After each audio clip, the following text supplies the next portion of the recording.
Hey guys, this is Bryan from Fantasy Labs. Thanks for watching. I am trying to start maybe a weekly thing that I do where I can just kind of go through the Thursday FanDuel ownership percentages and see maybe if we can get some insights into what the ownership percentages are going to be on DraftKings. This is actually an interesting subject. I think it's something that people know is useful, but we're not quite sure. I have a lot of data so far on exactly how useful it is or what the correlation between the two are or anything like that. So I think it's something interesting. I actually pulled up, I'll bring this up. So I actually pulled up, this is from week 2. I pulled the FanDuel percentages and from the site that I was just on, which is DFSreport.com, great site, and they enter one of the lower stakes contests that has a lot of players and then pull the ownership percentages. So it's a good way to see, kind of who the public is on. And I think it's really useful.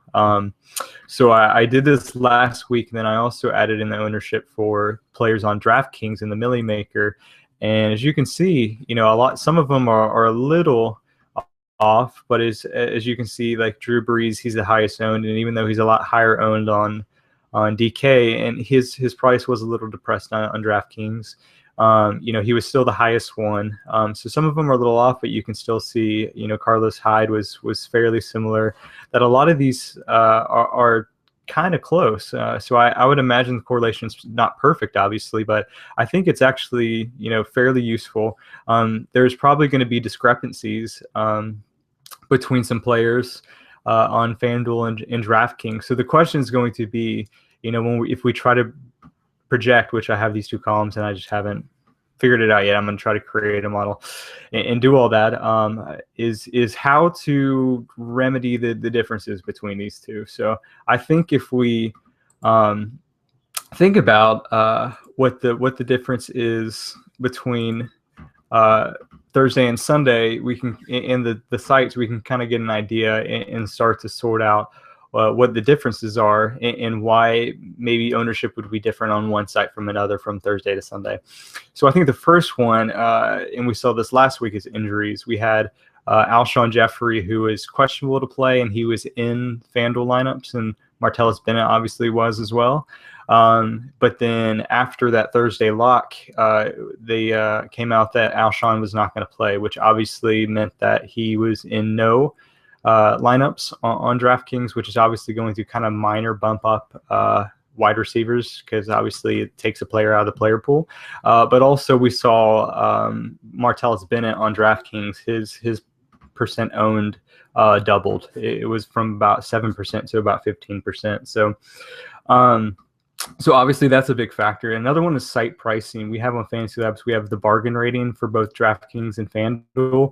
And the bargain rating is just the price of a player on DraftKings relative to FanDuel and vice versa. So obviously if a player is a crazy value on DraftKings as opposed to FanDuel or vice versa, you're obviously going to see them probably higher owned on that particular site that they're cheaper on, just naturally because it's easier to fit into their lineups. I think it's probably less pronounced in the small tournaments, like your $1, $2, and $3 tournaments, where you have a lot of newbies who aren't necessarily price sensitive, and they just know, okay, Tom Brady has a great matchup this week, so I'm just going to play him across all sites. Without thinking, okay, he's not a great value here, so I should maybe get my exposure to him on this side as opposed to the other. You're going to see that the price sensitivity a lot more in your upper games where you have sharper DFS players, but in the lower games, you probably won't see that quite as much. But it is an important factor that we'll have to add into, if we try to predict this a little bit better.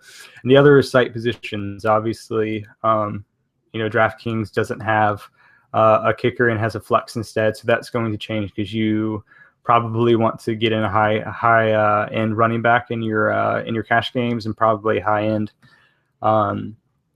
wide receiver in tournament. So obviously that's going to kind of depress the ownership across the board of some players and not of some others. So there's a couple factors involved in all of this stuff that we're really going to have to kind of think about And so let's go back and look at last week's and see if we can, if I can bring up this, see if we can kind of just go through. Actually, this is this week's. I'm sorry, this is from Thursday, and I'll kind of just give you my thoughts on them. So Tom Brady was actually the highest owned by quite a bit, as you can see. He was at almost 25%, and the next highest guy was at 7.6, which is kind of crazy to me. Obviously, Tom Brady's a 13.5 point favorite, I believe, over the Jaguars at home. So obviously that is a great spot. However, I did an article earlier this week that was about how to handle different positions in double-digit spread games, and actually quarterbacks, both dogs and favorites, underperformed their value in those situations, and it just wasn't a situation that was necessarily great historically. So I think if I look at this, I think Brady is probably a little overpriced on DraftKings. So that combined with the fact that he's about 3.5 times more than the other quarterbacks, and the fact that I think that he's a little bit riskier than people think just because of that huge spread, I'm probably going to fade Brady in all formats this week. I don't think I'll use him in cash or tournaments. Maybe one tournament lineup, but definitely not going to have a ton of exposure to him. I think it's probably good to get exposure to that game in general, especially on the Patriots side. But I think we can do it elsewhere, which we'll get to in a second.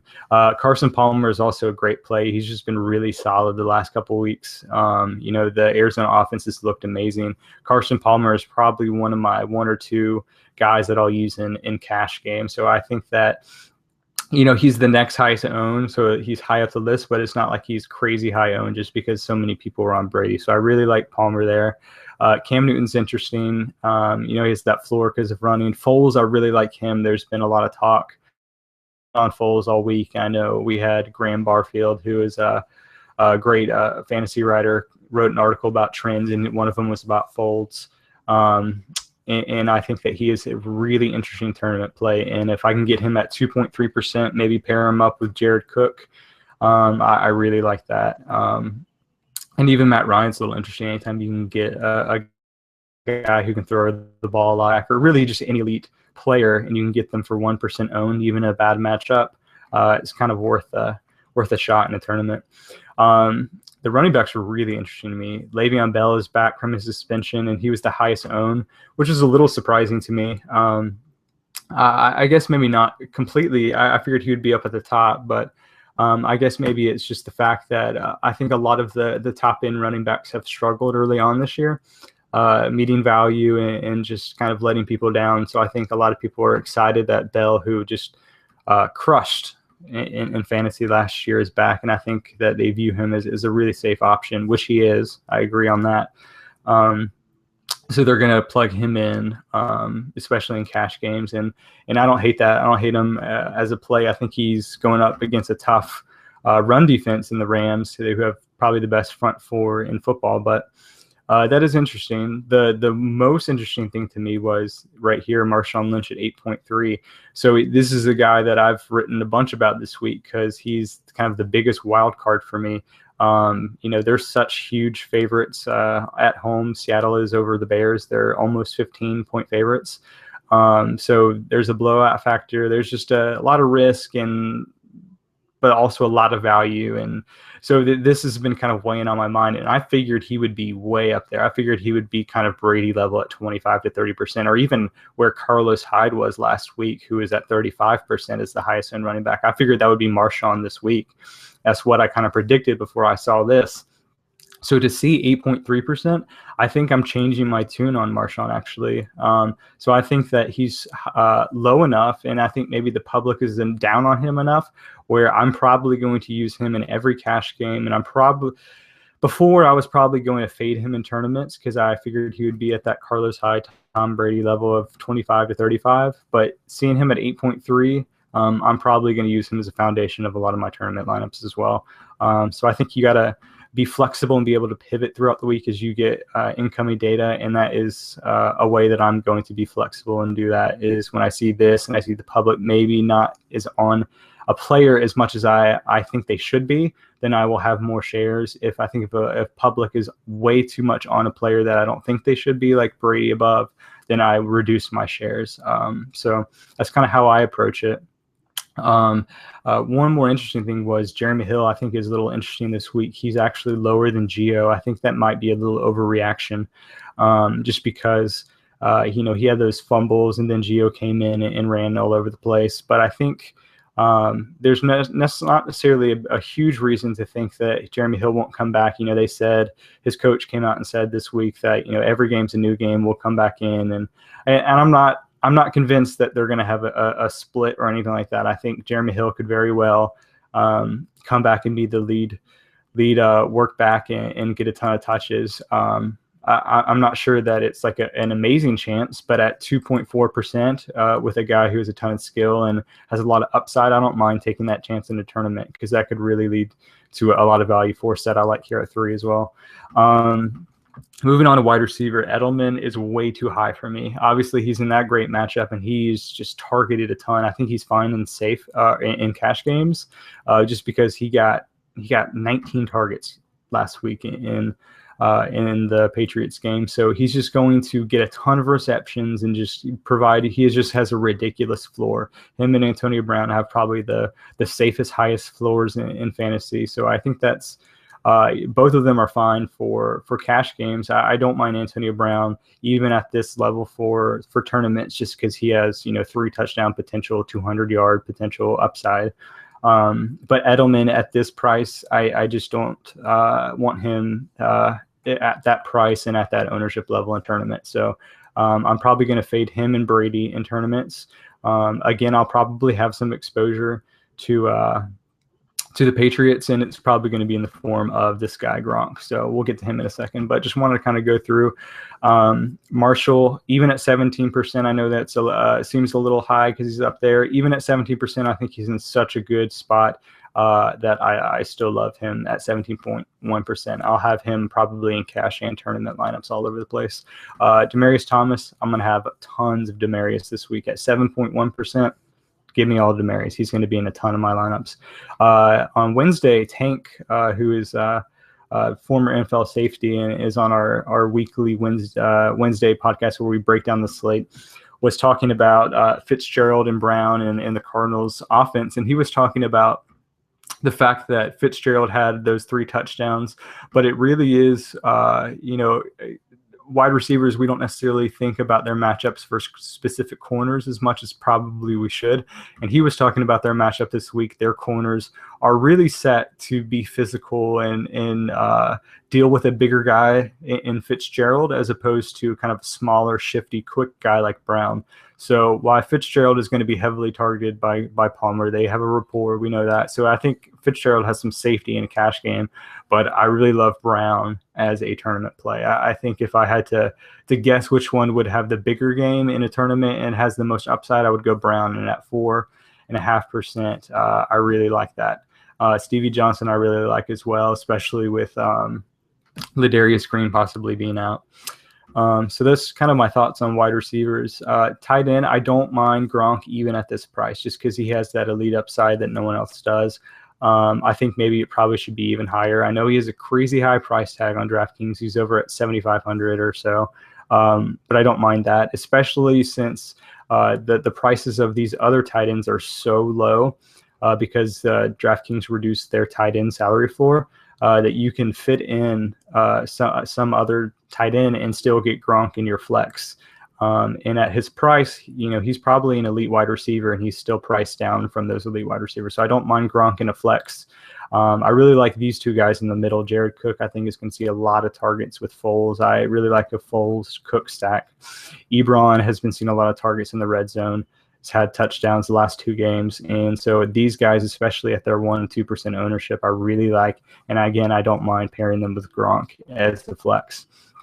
I was surprised to finish up, I was surprised to see Seattle as not as the highest owned defense, because they should. I was a little surprised to see them, this close to the rest of the other defenses. I figured that they would be a lot higher owned. I think that they probably will be on DraftKings, but if they're anywhere close to this, or I'm not sure the reason for this. This is a little confusing. So I'm probably just going to just plug in Seattle and not worry about the ownership, because their spot's too amazing. If it is this low, then people are dumb, and that's great for us who use them. And if it's higher, then that's fine too, because I think that their floor is ridiculous.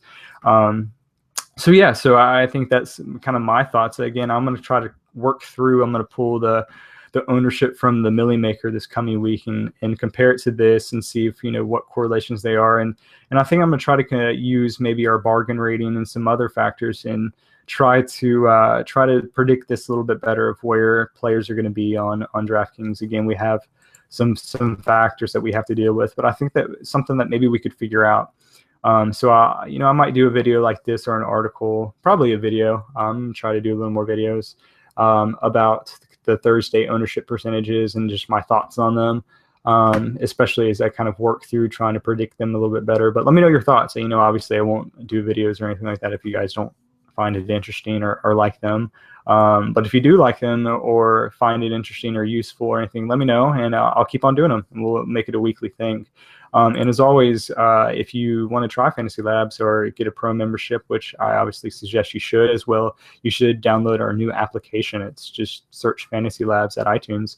Use my last name, Mears, MEARS, at checkout, and you'll get a discount either on the trial or pro membership, whatever you want to do. It'll get you a nice discount.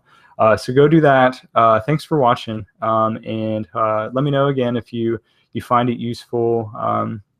And we'll have to do it next week if so. So thanks for watching, and good luck in week 3.